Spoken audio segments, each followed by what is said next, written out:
Bem-vindo ao canal do JB, você que chegou aqui, como é de costume, eu sempre peço que você dê um like, você diga que curtiu, que gostou do vídeo, se inscreva nesse vermelhinho que você vê logo abaixo e nós estamos conversados. Eu gostaria também de saber qual a tua opinião, o que você concordou, você discordou, o que você pode acrescentar a essa discussão de hoje. Lembrando que às quartas-feiras nós normalmente teremos as atividades aqui no canal, serão sobre narrativa histórica, discussão sobre ciência da religião, sobre várias religiões mundo afora. Aquelas que nós conhecemos para aquelas que nós nunca nem ouvimos falar, como foi o caso da semana passada, quando discutimos sobre o animismo. Esta semana, como é uma semana importante este mês para uma religião, que é a Reforma Protestante do século XVI, nós vamos falar hoje acerca da Reforma Protestante do século XVI. No dia 31 de outubro, a Igreja Evangélica Mundial estará completando 503 anos do acontecimento da Reforma Protestante na Alemanha. O seu fundador, Martinho Lutero, ele fez uma assertiva, o chamado 5 pontos da Reforma, ou 5 solas, como queiram. Então, em latim, ele escreveu: sola fide, somente a fé, ela justificava o homem. Sola Escritura, somente a Escritura é única e inspirada por Deus. Só os Cristos, somente através de Cristo é que o homem poderia ser salvo. Sola gratia, através da graça, somente, nada mais. E sola Deo gloria, somente a glória a Deus pertence. Ok? Eu acrescentei algumas palavrinhas, mas é o que quer dizer esses 5 pontos, os 5 solas da reforma escrita por Lutero. Será que a igreja evangélica ela conhece isso atualmente, esses 5 pontos da reforma protestante? Ela realmente prega, ensina a isso aos membros, ou demonstra através de atitudes para a sociedade como uma denúncia do evangelho?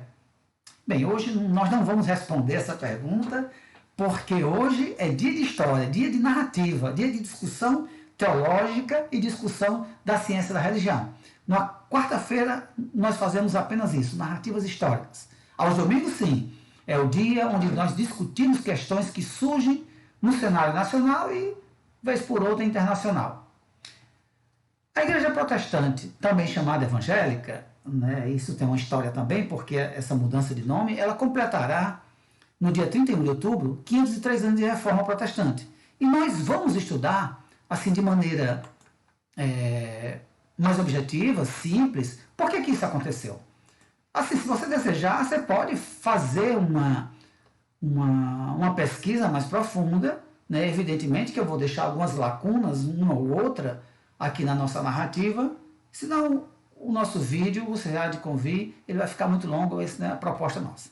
Ok? Então, é sobre isso que nós vamos falar nesta oportunidade. Bem-vindos!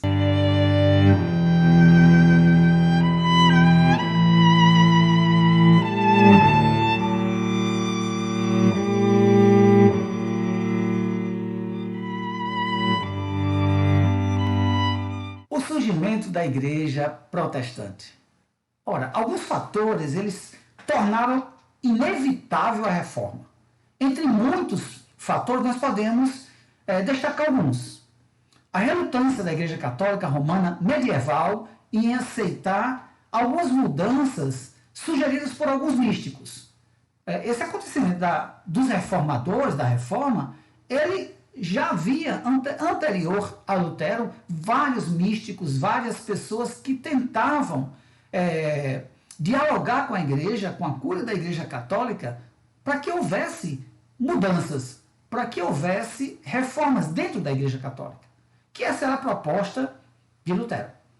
Em segundo lugar, o surgimento daquelas nações-estados que se opuseram ao poderio universal do Papa, né, já que ele mandava no mundo todo, e a formação da classe média, que se revoltou contra a remessa de reservas para Roma. Né, os chamados dízimos, eles teriam que enviar para Roma. Em terceiro lugar, a sua fixação ao passado clássico, pagão, né, na Igreja Católica, adotou uma forma corrupta, sensual e imoral. Embora, assim, ilustrada, né, com outra leitura, mas ela não se desvinculou a essas questões pagãs do passado.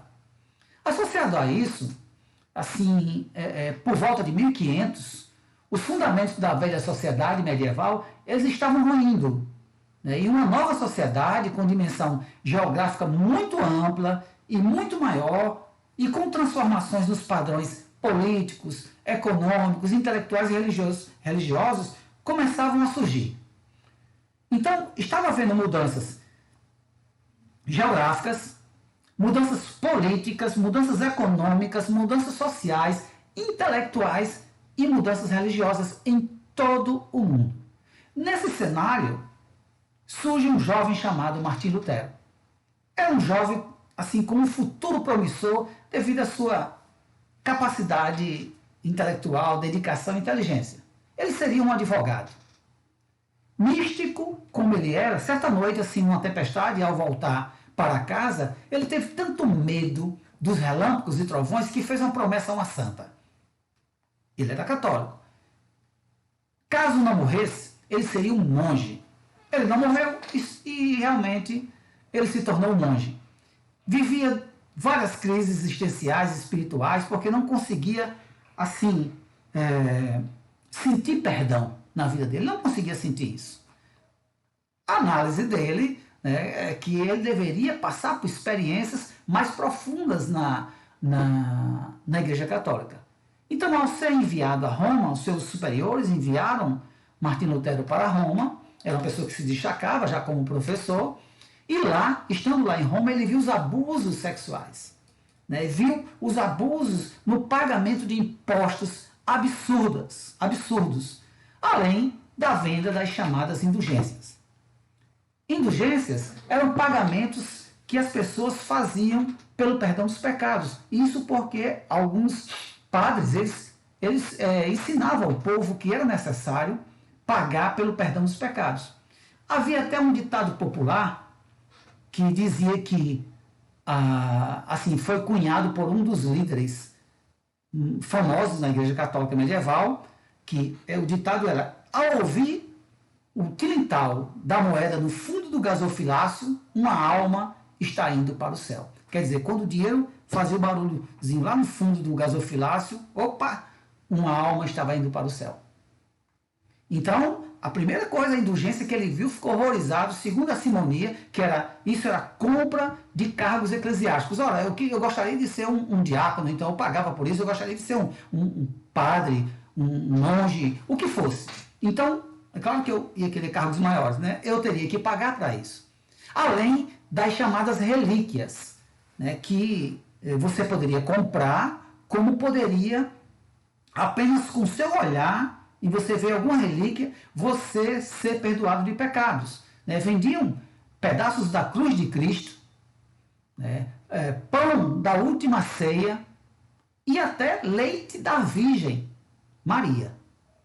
Aí um aluno, eu dando uma aula certa vez, no mês de outubro, normalmente eu faço isso, aí o aluno disse: professor, claro, né, essa pergunta tinha que ser feita. Mas me diga uma coisa, qual o tamanho da cruz de Cristo para vender isso para o mundo todo? Esse pão não ficava mofado, não? E o leite não endureceu? Bom, eram perguntas óbvias. Eu digo, olha, hoje um garoto de 15 anos, ele sabe mais do que um rei daquela época, pelas informações que ele tem. Imagina as pessoas que não sabiam nem ler. Então Lutero, quando voltou de Roma, ele volta revoltado com aquilo que ele vira. Né? E a partir daí, ele tenta um diálogo com a igreja. Esta o manda calar. Convida o próprio Tetzel, esse que eu falei da narrativa, ele convida para que ele participe de um debate.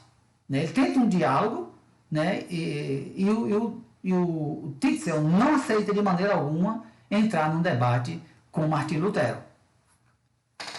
Então, passado esse processo, Lutero, diante do bispo de Roma, quando ele foi chamado para que se pudesse se retratar daquilo que ele estava falando, né, que ele era uma denúncia, uma reclamação daquilo que ele vira, e simplesmente ele encontrava a resposta nas escrituras que ele cria para combater aquelas informações que estavam aqui, visuais, informações práticas que ele estava vendo lá em Roma, e pelo mundo todo, no caso, a Alemanha toda.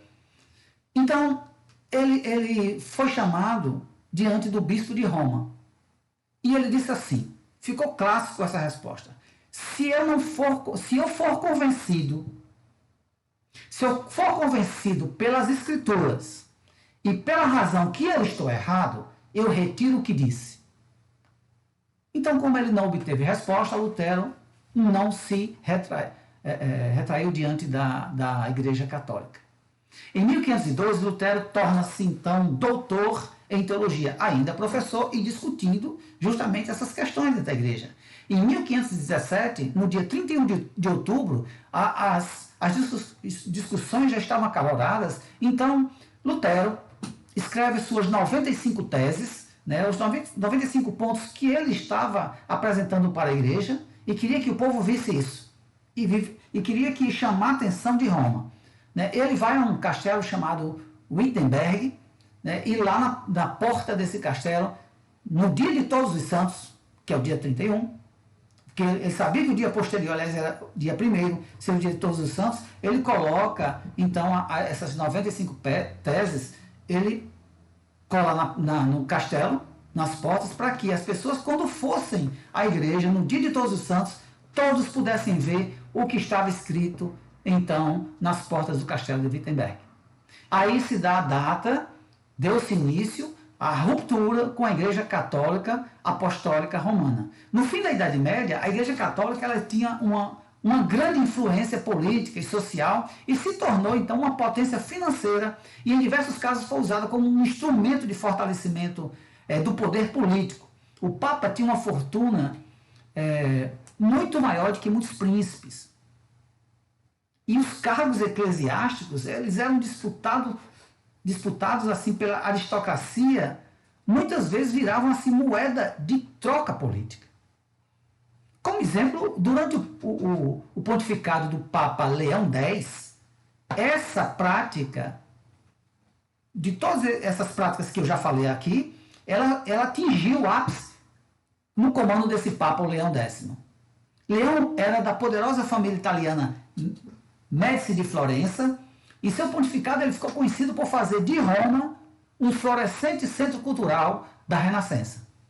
Foi Leão X quem patrocinou, melhor dizendo, a ampliação da Basílica de São Pedro, aquela construção, né, a construção de diversas obras, e seu mandato também foi caracterizado por tentar reunir os príncipes cristãos naquela famosa cruzada contra os turcos. Você que não conhece esse fato aí, pode dar uma pesquisadinha no Google, que você vai ficar sabendo.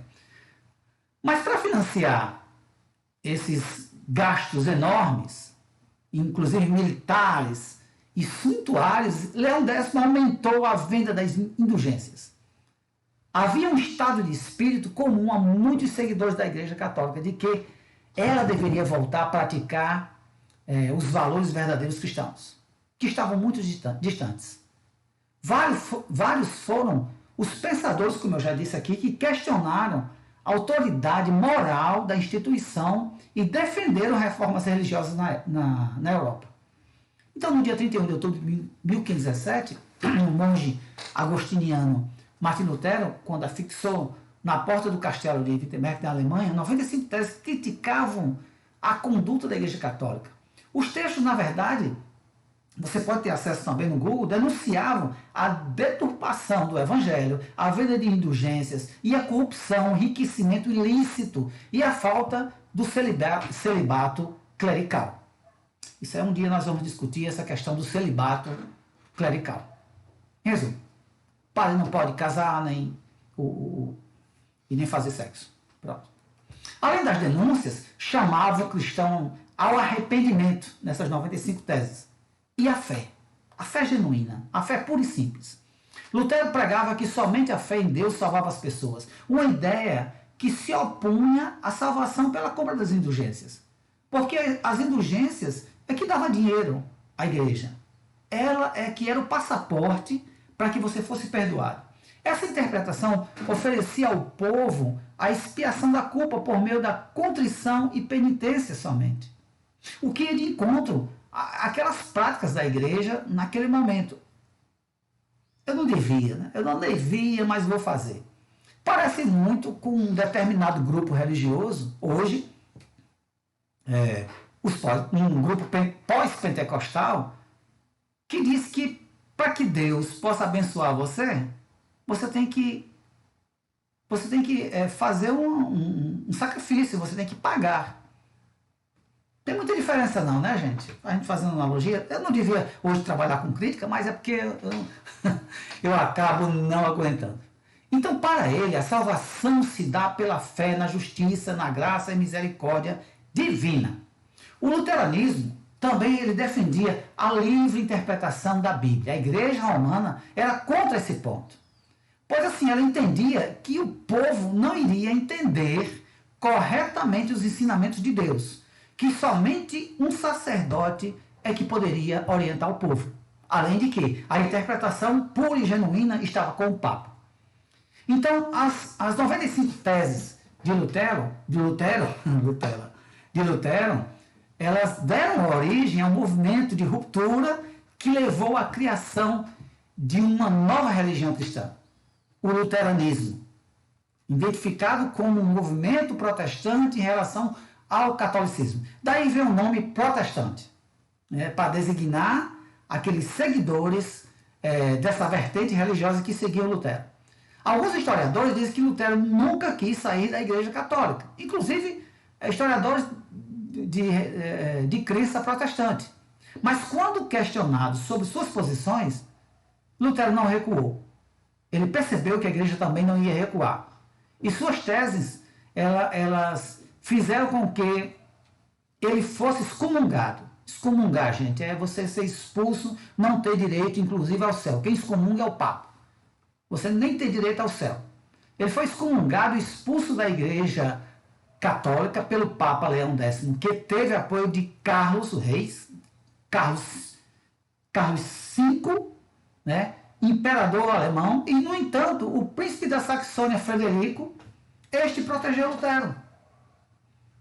Também porque tinha interesses.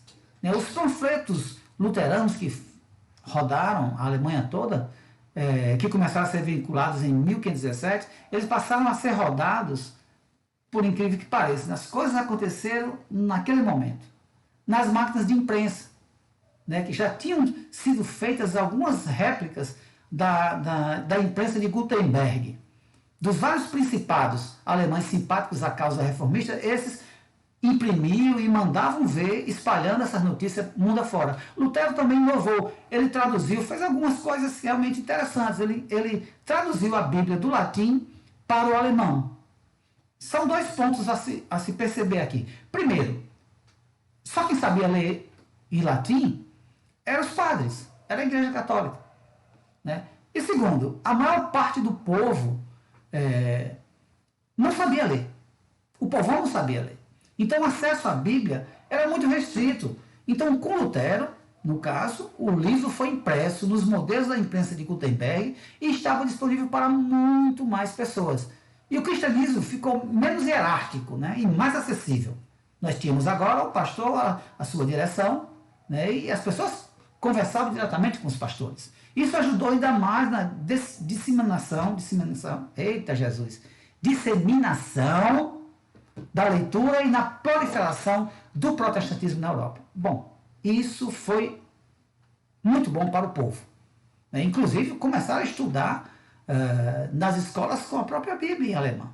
A reforma protestante de caráter religioso, ela serviu também